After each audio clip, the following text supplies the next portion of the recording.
Hello friends,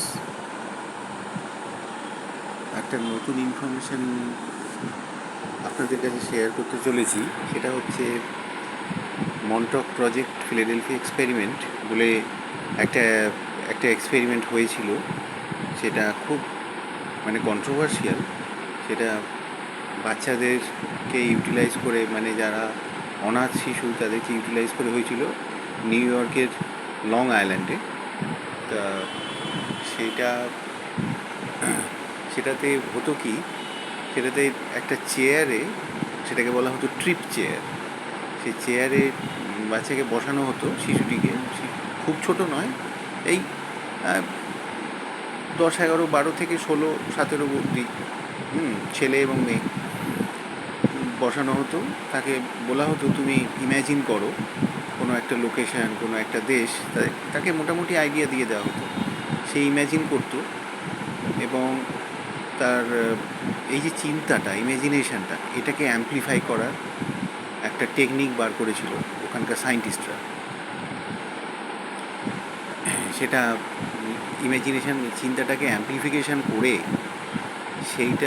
সে একটা portal তৈরি হতো। সেই পোর্টালের মধ্যে দিয়ে ছেলেটা পাস করে যেত। প্রথম এক্সপেরিমেন্টের গোড়ার দিকে অতটা ফাইন টিউনিং করা হয়নি, ফলে কী হতো, অনেকে হারিয়ে যেত, সময় হারিয়ে যেত। আর ওই পোর্টালের মধ্যে দিয়ে একবার চলে গেলে আর তাকে পাওয়া যেত না। এরকমভাবে প্রচুর শেষ হয়ে গেছে শিশু। তারপরে আবার যখন ফাইন টিউনিং হয়ে গেল, তখন আবার কীভাবে ফিরে আসবে, ওই পোর্টালের মধ্যে থেকে গিয়ে আবার কীভাবে ফিরে আসবে, সেই মেকানিজমটাও তারা আবিষ্কার করে ফেলেছিল। তার ফলে সফলভাবে জিনিসগুলো করা হচ্ছিল। আরও অনেক আছে।